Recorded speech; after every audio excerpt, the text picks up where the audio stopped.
Hello, আসসালামু আলাইকুম। আমার দেশের বাড়ি টাঙ্গাইল, আমি থাকি নবীনগর। ভালো একটা মনের মানুষ চাই, বিয়ে শাদী করবে, পাশে থাকবে। সে আমার পাশে থাকলে আমি তার পাশে থাকবো। ভালো একটা জীবন সঙ্গিনী। আমার দেশের বাড়ি হচ্ছে টাঙ্গাইল, আমি থাকি নবীনগর। আর আমার বাড়িতে মা, বাবা, বড় একটা আপু আছে, আপুর ছোটো একটা বাবু আছে। এই কজনই আমরা থাকি। আমি সেলাই মেশিনের কাম জানি, সেলাই মেশিনের কাম করি।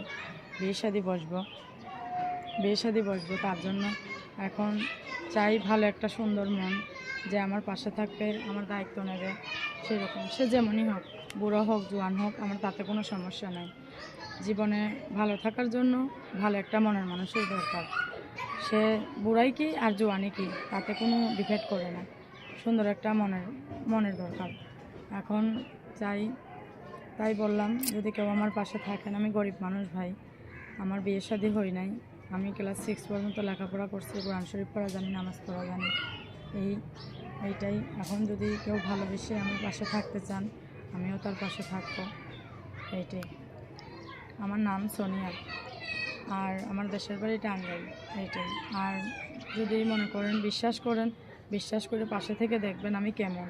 যদি ভালো লাগে তাই তো পাশে থাকবেন, আর যদি ভালো না লাগে তাহলে তার পাশে থাকবেন না। এখন মনে করেন, একটাবার কথা বলে দেখেন, হাতের 5টা আঙুল সমান না, সবাই এক না। সবার ঘরে তো মা বোন সবাই আছে। খারাপ চোখে কেউ দেখবেন না, খারাপ কমেন্ট করবেন না, মন্তব্য করবেন না। একটাবার কথা বলে দেখেন ভাই, আমি অনেক কষ্টের মানুষ, কষ্ট করে প্রতিবেদন করছি। এটাই হয়েছে আমার কথা। যদি ভালো লাগে, আর আমার নাম্বার দেওয়া থাকবে, আমার নাম্বারে যোগাযোগ করবেন, যোগাযোগ করলেই আমার পাবেন। এইটাই। বুড়া হোক, বুড়া মানুষই চাই। বুড়া মানুষ তারা আরও ভালো, তারা ভালোবাসা বোঝে, মন বোঝে।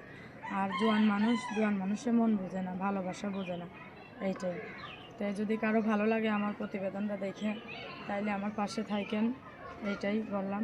দর্শক ভাইদের একটা কথাই বলবো, খারাপ মন্তব্য করেন না। যদি ভালো লাগে আমার পাশে থাকেন। এইটাই। আসসালামু আলাইকুম।